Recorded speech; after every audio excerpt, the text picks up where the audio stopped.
Assalamu alaikum guys, this is me Muhammad Kamar. Welcome back to my channel. And finally guys, today is our day 22 and I have changed the theme of my VS Code, Visual Studio Code, so that it looks a little more good, or you can say that it will now not be that much boring. We should change the theme of our code editor.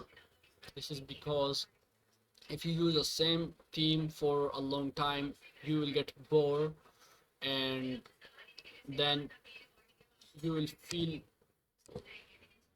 bored while coding. That's why you should change the theme of your Visual Studio Code and change something that makes something new for you, and it makes the coding more easy and more convenient for you. So finally, today is our day 22 and we are going to learn the Python Lambda. Lambda is basically a function, and we will learn today about Lambda and maybe about Python arrays also. Python object oriented programming is a very different uh, thing. We will learn about the oops in the next video inshallah, but for today inshallah we are going to learn uh, just the Python Lambda. Okay, so let's okay, so here is my Python repository, GitHub repository, and here I upload every piece of code that I wrote, and everything that I have written so far I have uploaded here, so you can access it, my code from here. Okay, okay, yeah, and yeah, that's it. So let me close this. Okay, so let's start the video without wasting our time. First of all, we have to make a new folder. Here I'm going to make a new folder as day 22, not inside day 21 but outside of, yeah, outside of day 21. Make a folder of day 22. Inside it I'm going to make a new file as 64th, and then Python Lambda. Okay, Python Lambda. Okay, .py as an extension for Python file. Close this, click on this and hide it. Okay, then writing the subject. I hope so it will looks good. If you see the, if you watch the video, I don't know right now, but let's see. Just assume that it will be good. Okay, so today's subject is Lambda function. I guess Lambda. Here you can see Lambda in Python. Then author is Muhammad Qamar. Then date date is today 17th August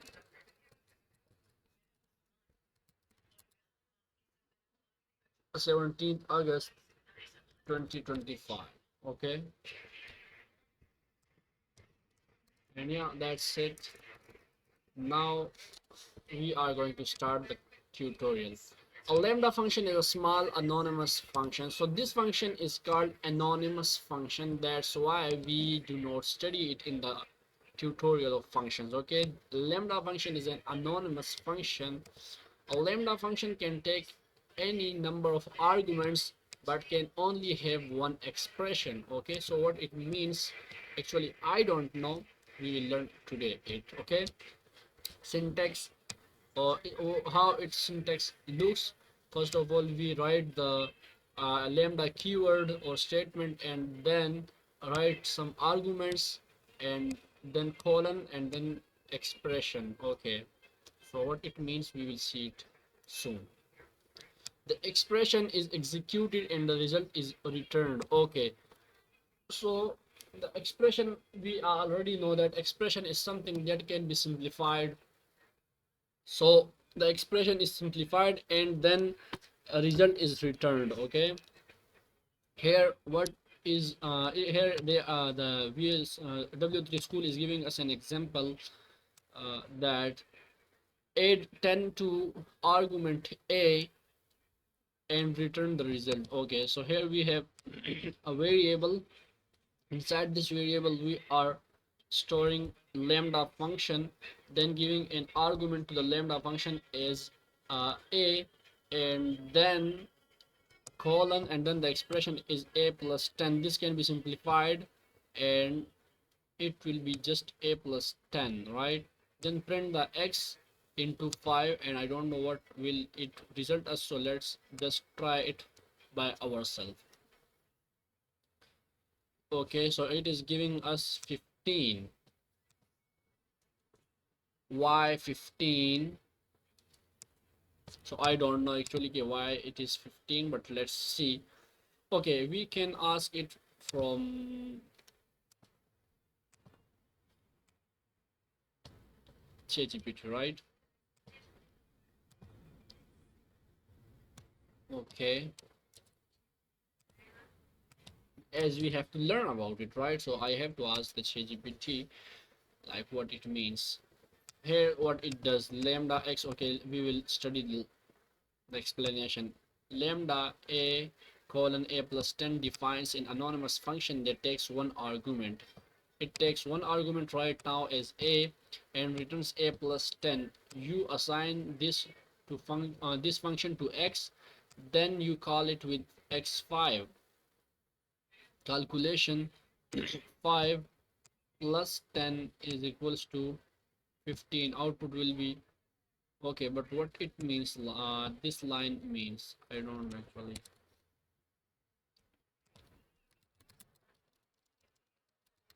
What it means.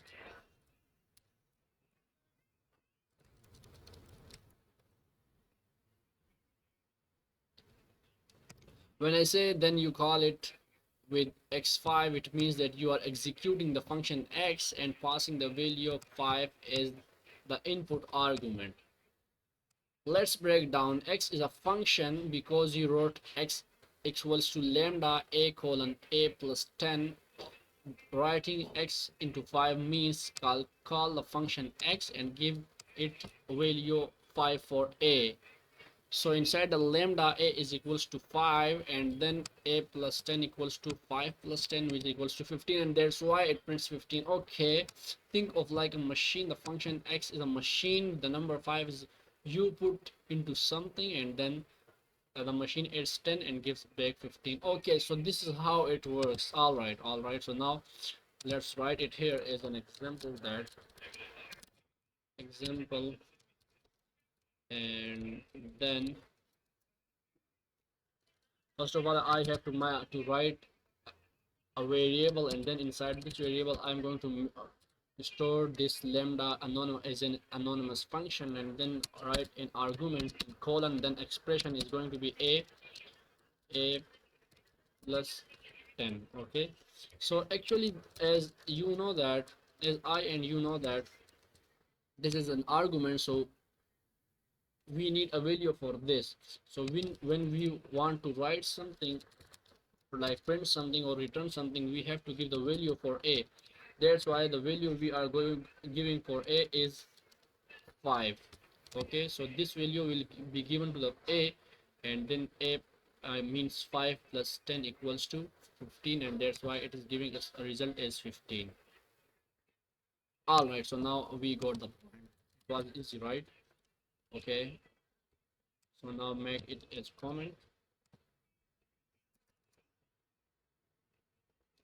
and let me increase the brightness so it will be more easy for you to see, to watch the video. Lambda function can take any number of arguments. Yes, we have already read it above that lambda function can take any number of arguments. So multiply argument a with argument b and return the result. Okay, so now let me write a new comment. Multiply a and b arguments, right? We can write it like this: args as in Python documentation it is it is written like that. Okay, so now I'm going to make a new variable. Let's say it is y, and then I'm giving a value as lambda. Then I'm giving it two arguments as a comma b, and then colon, and then multiplying a by b, right? And then I am printing it like, let's say y, and giving it value for a, let's say it is 10, for y let's say it is 10 also. I hope so it is the right syntax, and just let me run it. Yes, I wrote it the right way. So this is how we can write it, right? So, and I just wrote like that. Summarize argument a, b and c and give us the result. So now we are giving three arguments, and the lambda is giving it works on three arguments right now, right?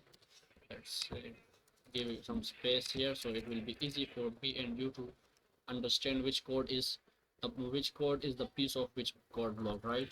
So okay, summarize the a comma b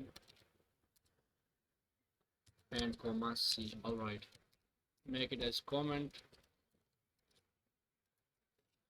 Let's say it's this time we are making a variable z, then lambda is equals to, let's say, a, b and c, then colon a plus b plus c, right? And then I am giving printing it like for z, for the value of a I am going to give it 10, then 11, and let's say then 12. Okay, and run it. Here you can see it is giving 33, as it is going to be 12 and 10, 20, 30, and then 333. Okay, all right. So why use lambda functions, right? The power of lambda is better shown when you use an anonymous function inside another function. Okay, so say you have a function definition that takes one argument, and that argument will be multiplied with an unknown number. So define my function n, then return lambda a colon a multiplied by 10. Use that function definition to make a function that always doubles the number you sent in. So how it will works, let's see, give me a minute please.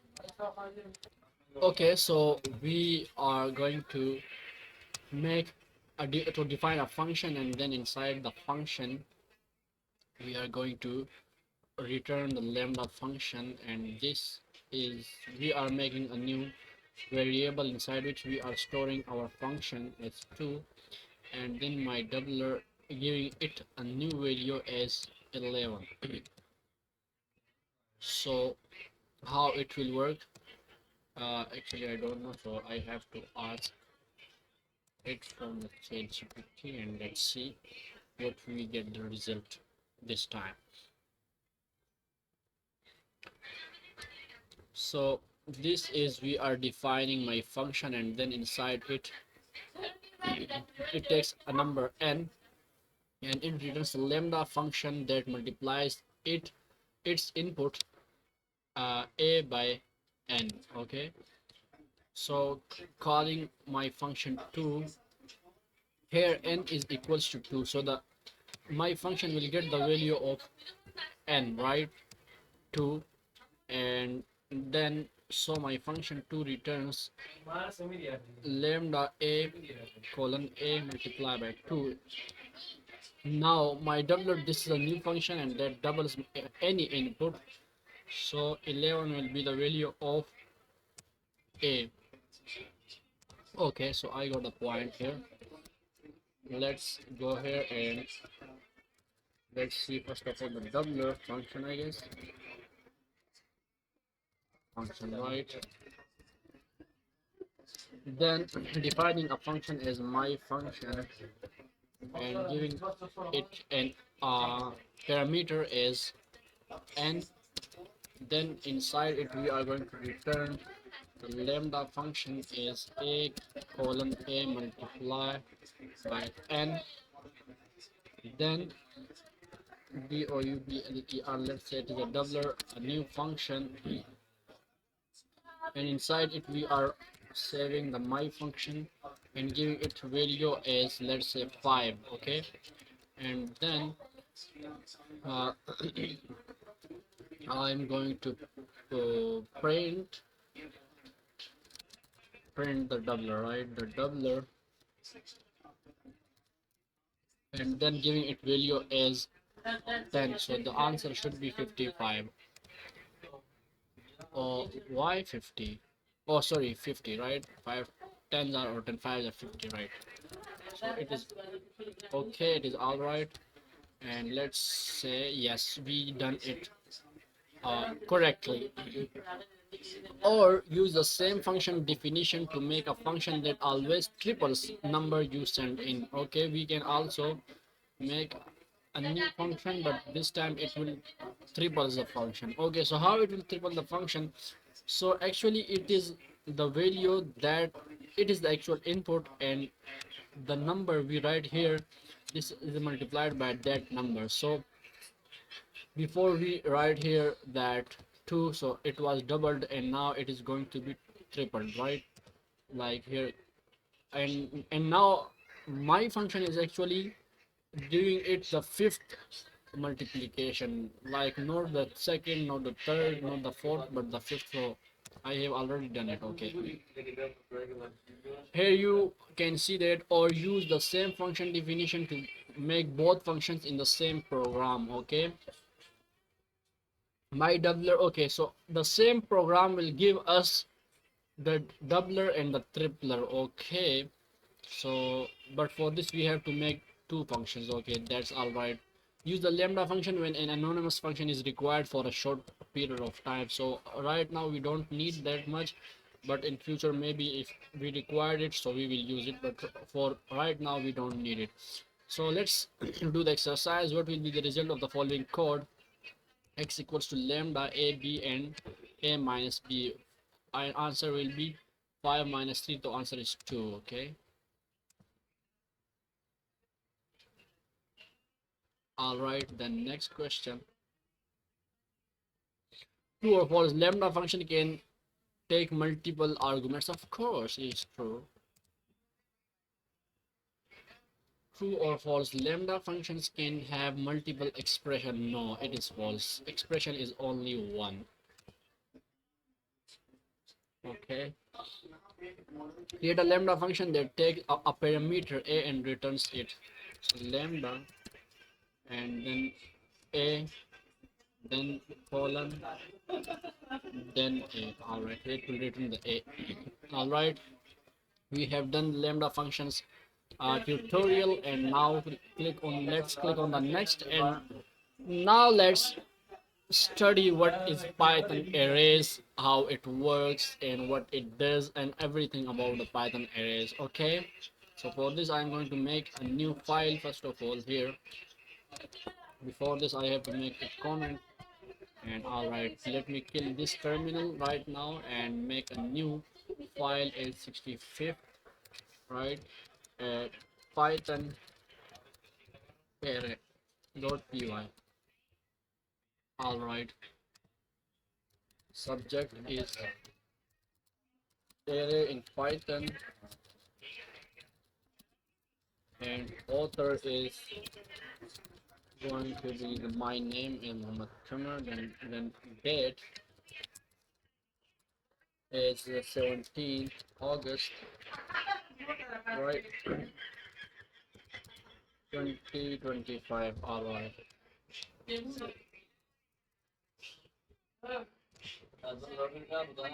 No, Python does not have built-in support for arrays, but Python lists can be used instead. Okay, so we can use the Python list as Python do not have built-in support for arrays. Okay, arrays.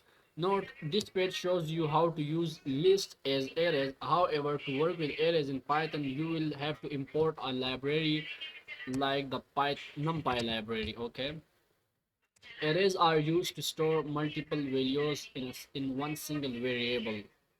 Okay, just like the uh, list, arrays are used to store multiple values in a single variable. Like here we are going to get Ford, Volvo, and BMW. So let's say we call it car, cars, then equals to, and then let's say Ford, then we have let's say Honda, and then we have let's say Volvo. Okay, that's it. So now what is an array? What is an array? Let's study about it, but before that I'm going to write an example here and print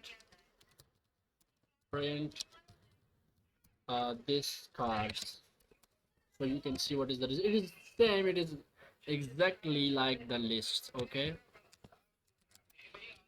all right, but they have many more functions, as built-in arrays are not present, so that's why I think we cannot work with the arrays as it should be.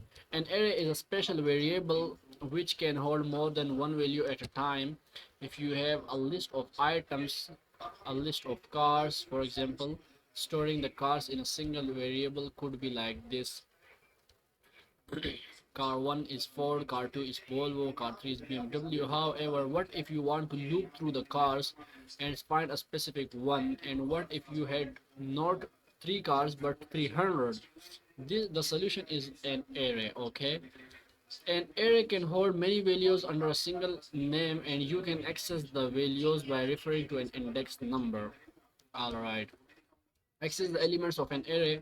So for accessing we use the variable name and then the square brackets. We already know that to change the value or modify the value of the first or any value, we write the index and inside the square brackets and then change it, right, like this. We have already learned about it in the Python list, right?